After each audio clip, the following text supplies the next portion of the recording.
Hello viewers, this is algo Bangla 29। আজকে আমরা দেখব হচ্ছে কোড ফোর্সেস রাউন্ড 965 ডিভিশন 2 এর প্রবলেম নাম্বার এ এর সলিউশন। আচ্ছা, এখানে যে একটা ছোট্ট প্রবলেম স্টেটমেন্ট দেওয়া আছে সেটা একটু সুন্দর মতো করে পড়ে নেবেন যে আলটিমেটলি প্রবলেম স্টেটমেন্টে কি বলতে চাইছে।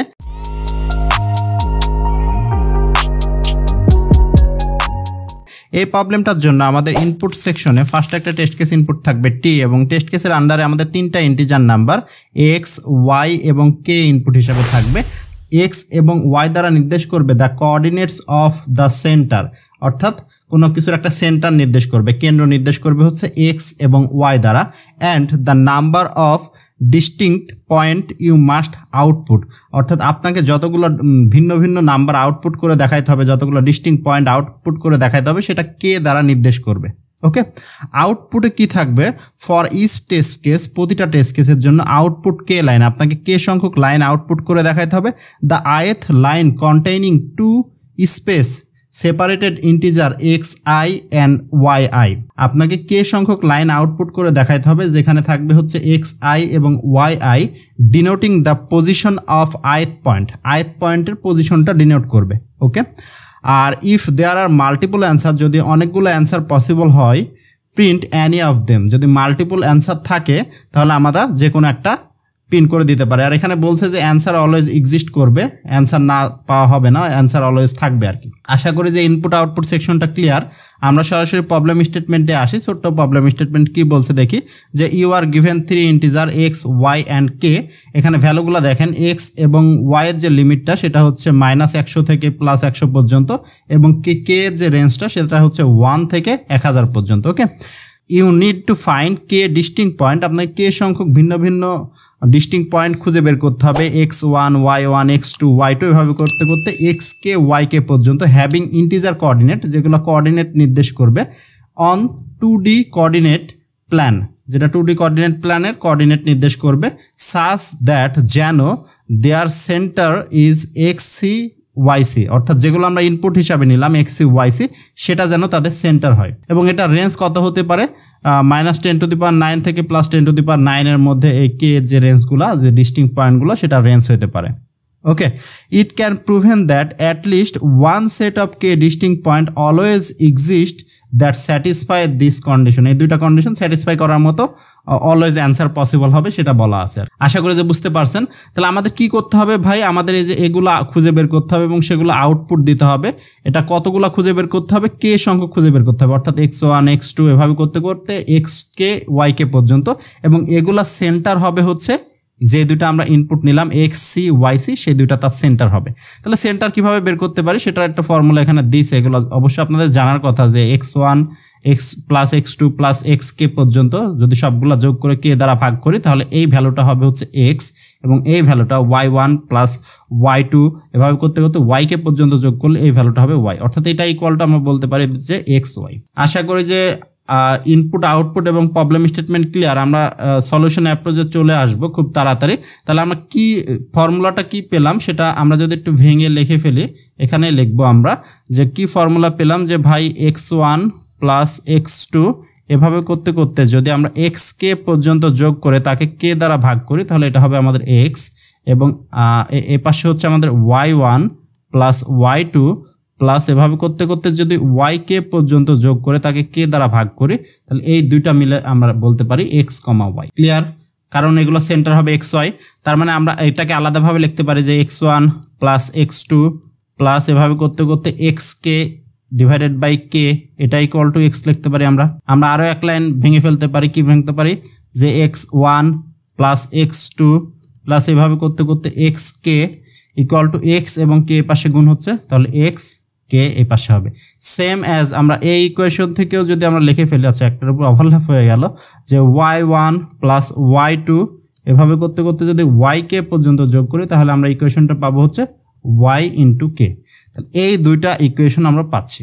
দেখেন এই দুইটা আমরা ইকুয়েশন পাচ্ছি, আর এই ফর্মুলাটা আমাদের প্রবলেম স্টেটমেন্টে দেওয়া ছিল, তাছাড়া আমাদের অলরেডি জানার কথা এই ফর্মুলাটা। তাহলে এই দুইটা ইকুয়েশন পাচ্ছি, তার মানে আমাদের আউটপুট কি হবে? আমাদের আউটপুট কিন্তু হবে এই দুইটা মিলে, এই দুইটা মিলে আমাদের একটা আউটপুট হবে, যে x1, y1 একটা আউটপুট, দেন হচ্ছে x2, y2 আউটপুট, দেন হচ্ছে x3, y3, দেন ফাইনালি আমাদের আউটপুট হবে xk, yk। এভাবে আমাদের আউটপুটগুলো হবে। এবং সকল এক্স এর ভ্যালুর যোগফল কিসের সমান? এক্স এবং কে এর গুণফলের সমান। সকল ওয়াই এর ভ্যালুর যোগফল কিসের সমান? ওয়াই এবং কে এর সমান। ওকে, এটা তো আমরা অলরেডি বুঝে ফেলছি যে কিভাবে হবে। তাহলে আমরা সলিউশন অ্যাপ্রোচের দিকে কিভাবে আসব? আমাদের এখানে যেহেতু মাল্টিপল অ্যান্সার পসিবল আছে, তাহলে আমরা লাস্ট লাইনে আমাদের লাস্ট যে অ্যান্সারটা হবে, অর্থাৎ শেষের যে অ্যান্সারটা হবে, অর্থাৎ এক্স কে এবং ওয়াই কে, এই ভ্যালুটা আমরা অলওয়েজ রাখবো হচ্ছে এক্স গুণন কে, এবং ওয়াই কে এর ভ্যালুটা আমরা অলওয়েজ রাখবো হচ্ছে ওয়াই গুণন কে। কারণ আমরা উপরে ইকুয়েশন থেকে তো পেলাম যে x1 প্লাস x2, এভাবে করতে করতে এক্স কে মানে হচ্ছে এক্স গুণন কে, এবং y1 প্লাস y2, এভাবে করতে করতে ওয়াই কে, এটা হচ্ছে ওয়াই গুণন কে। তাহলে এই ফাইনালি আমরা আউটপুট দেবো এক্স কে এবং ওয়াই কে। ওকে, ফাইনালি এই দুটার জন্য আমরা আউটপুট দিব হচ্ছে এই দুটা। তাহলে কথা হচ্ছে এগুলো যোগফল এটা কিভাবে হবে, আর বাকিগুলো আমরা কি করব? ব্যালেন্স করব। এই যে এগুলাকে আমরা ব্যালেন্স করে ফেলবো, কিভাবে ব্যালেন্স করতে পারি? ধরেন আমরা যে কোনো একটা টেস্ট কেস নিয়ে আমরা উদাহরণ দিতে পারি। আমরা কোন টেস্ট কেসটা নিয়ে উদাহরণ? 3 নাম্বার টেস্ট কেসটা নিয়ে উদাহরণ দিতে পারি, যে 4 - 5 এবং হচ্ছে 3।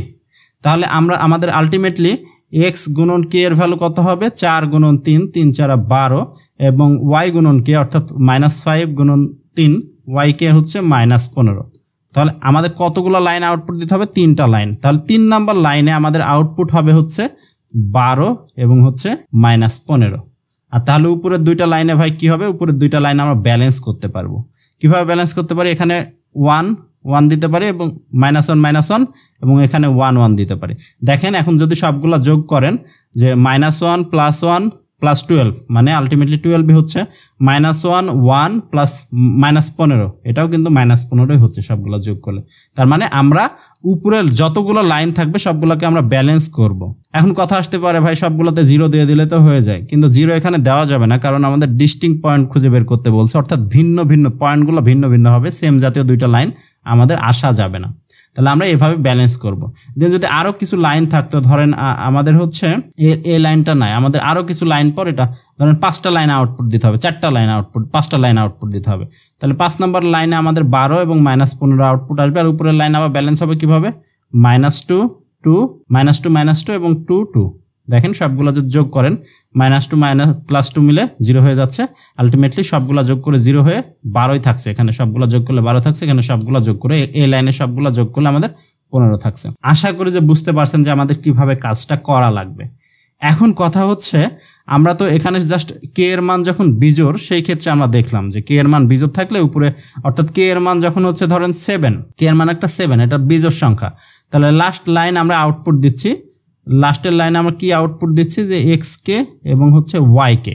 তাহলে উপরে আমাদের কতগুলো লাইন বাকি আছে? 6টা লাইনকে আমরা 2টা ভাগে ভাগ করতে পারি, 3টা। তাহলে এই 3টা ব্যালেন্স করব এবং এই 3টা ব্যালেন্স করব, এভাবে আমাদের ব্যালেন্স হবে। কিন্তু যদি এটা আমাদের জোড় সংখ্যা হয়, যে ভাই কে এর মান হচ্ছে 10, তখন এটাকে ব্যালেন্স করবেন কিভাবে? কে এর মান যদি 10 হয়, তাহলে লাস্টে তো আমরা একটা লাইন আমরা আউটপুট দিব, এটা আমাদের ফাইনাল আউটপুট এক্স কে এবং ওয়াই কে। তাহলে উপরে আমাদের কতগুলো লাইন থাকবে? উপরে থাকবে হচ্ছে 9টা লাইন থাকবে আরো। তাহলে 9টা লাইনকে তো ব্যালেন্স করা সম্ভব না। তাহলে 9টা লাইনকে আমরা কিভাবে ব্যালেন্স করব? একটাকে আমরা এক্সট্রা ভাবে ব্যালেন্স করব, এবং বাকি যে 4টা থাকবে সেগুলোকে আমরা আগের নিয়মে ব্যালেন্স করব, যে 1 1, দেন -1 -1, 2 2, -2 -2, এই 4টা থাকবে, বাকি যে 8টা থাকবে সেই 8টাকে এভাবে ব্যালেন্স করব। আর একটা লাইনকে আমরা এক্সট্রা ভাবে ব্যালেন্স করব। ওই এক্সট্রা ব্যালেন্সটা কিভাবে করব? সেটার সাথে আমাদের কানেক্টেড থাকবে হচ্ছে এটা। তাহলে এক্সট্রা লাইনটা আমরা আউটপুট দিতে পারি, কি আউটপুট দিতে পারি? সে কারণে আমাদের যে কে এর যে লিমিটটা সেটা একটু জানা লাগবে। যে ভাই এই যে দেখেন, এই যে কে এর কিন্তু লিমিট আমাদের এখানে দেওয়া আছে হচ্ছে 1000 পর্যন্ত, 1000 পর্যন্ত কে এর লিমিট। তাহলে এই ব্যালেন্সের ক্ষেত্রে আমাদের ফার্স্ট যে এক্সট্রা যে লাইনটা আমরা লিখবো, এক্সট্রা লাইনটার ক্ষেত্রে আমাদের আউটপুট কি দিতে পারি? এক্সট্রা লাইনের ক্ষেত্রে আমরা আউটপুট দিব হচ্ছে 1000-এর থেকে যে কোনো বড় সংখ্যা দিলে হওয়ার কথা, তাও সেভ থাকার জন্য আপনারা দিতে পারেন যে 10001 এবং হচ্ছে 10001 10001 দিলেন এক্সট্রা লাইন। আর বাকি লাইনগুলো এভাবে চলবে, 1 1 -1 -1, 2 2, -2 -2, 3 3, -3 এভাবে চলবে। তাহলে এখানে যে এগুলা এক্সট্রা ভাবে লিখলাম, এটা আমরা কই থেকে আবার কমাবো? এটা কমাবো আমাদের অ্যান্সার থেকে। এখান থেকে আবার 10001 বাদ দিব, 10001 বাদ দিব, এখান থেকে আমরা বিয়োগ করে দেব 10,001 একটা গোল্লা কম হচ্ছে ওকে 10,001 আমরা বাদ দিব। আশা করি যে বুঝতে পারছেন যে আমরা সলিউশন অ্যাপ্রোচের দিকে কিভাবে আগাবো। তারপরে যদি কারো কোনো জায়গায় কোনো অংশে বুঝতে অসুবিধা হয়ে থাকে অবশ্যই কমেন্ট করে জানাবেন। আমরা সরাসরি কোডে চলে আসি। কোডে ভাই আমরা কি করছি, যেগুলো বলছি সেগুলাই করছি, এক্সট্রা কোনো কিছু করে নাই। আমরা প্রথমে একটা টেস্ট কেস ইনপুট নিলাম, দেন 3টা ইন্টিজার নাম্বার এক্স ওয়াই এবং কে ইনপুট নিলাম। দেন আমরা এখানে কি চেক করছি, আমরা চেক করছি যে k-1 এটা ইভেন না অড। ভাই k-1 কেন চেক করলেন? এই যে বললাম না 7 এটা অড, 7 থেকে একটা লাইন যদি বাদ দিই তাহলে আমাদের কত হবে 6। এখন তো 6কে চেক করতে হবে এটা ইভেন নাকি অড, তাহলে সেই কাজটাই করা হয়েছে। এই যে এক্সট্রা লাইন তো আমরা একটা আউটপুট দিচ্ছি যেটা আমাদের ফাইনাল আউটপুট, তাহলে এই লাইন যদি আউটপুট দিয়ে দিই তাহলে থাকে কত k-1 লাইন। তাহলে k-1 লাইন এটা ইভেন নাকি অড, যদি ইভেন হয়ে যায় তাহলে তো আমরা অ্যাপ্রোচ জানি যে 1 1 -1 -1 2 2 এভাবে আউটপুট আসবে। দেন আমরা লুপ চালালাম i0 থেকে k-1 এর আগ পর্যন্ত, কারণ কি আমাদের একটা লাইন অলরেডি আমরা আউটপুট দিয়ে দিছি লাস্টে। দেন আমরা কি আউটপুট দিব, p cos a আউটপুট দিব, এখানেও p cos a আউটপুট দিব। দেখেন p এর মান কিন্তু আমি 1 রাখছি, a এর মানও 1 রাখছি, এবং a এর মানটা অলওয়েজ আমরা আপডেট করছি, a এর মানের সাথে আমরা -1 দ্বারা গুণ করছি। অর্থাৎ a এর মান হচ্ছে প্রথমে 1, তারপরে -1 দ্বারা গুণ করলে তারপরে -1, তারপরে হচ্ছে আবার হচ্ছে 1, তারপরে আবার -1, অর্থাৎ এটা সাইন প্রকাশ করবে, অর্থাৎ প্লাস মাইনাস যে জিনিসটা হচ্ছে সেটা মেনটেন করবে। আর এখানে আমরা কি করছি, p এর মান যে প্লাস করলাম, এটা কোন কন্ডিশনে প্লাস করলাম, যদি i এর মান অড হয়, অর্থাৎ দুইটা লাইন প্রিন্ট হবে যে +1 প্রিন্ট হবে, দেন হচ্ছে -1 প্রিন্ট হবে, তারপরে তো এটা আপডেট হবে p এর মানটা, তারপরে আপডেট হবে হচ্ছে 2 2, দেন হচ্ছে -2, তারপরে এটা আপডেট হবে। সেই কাজটা এখানে করা হয়েছে। আশা করি যে বুঝতে পারছেন। ইভেন যদি বুঝে যান তাহলে অডেও আমাদের সেম কাজটা, কোনো কিছু এক্সট্রা নাই, জাস্ট এক্সট্রা এ লাইনটা আর এ লাইনটা করা হয়েছে। যেখানে আমরা 10,001 আউটপুট দিছি এবং ফাইনাল যে অ্যান্সারটা ছিল এখানে, সেই অ্যান্সার থেকে আমরা 10,001 বাদ দিছি, আর ভিতরে যে কাজটা সেই কাজটা একদম সেম। আশা করি যে বুঝতে পারছেন। তারপর যদি কারো কোনো জায়গায় কোনো অংশে বুঝতে অসুবিধা হয়ে থাকে অবশ্যই কমেন্ট করে জানাবেন। যারা আমাদের চ্যানেলের নতুন ভিউয়ার্স আছেন এবং এখনো সাবস্ক্রাইব করেন নাই অবশ্যই সাবস্ক্রাইব করে বেল বাটনটা প্রেস করে দিবেন, যেন যে কোনো ভিডিওর নোটিফিকেশন সবার আগে আপনি পেয়ে যান। ধন্যবাদ সবাইকে। This is algo Bangla 29। ধন্যবাদ।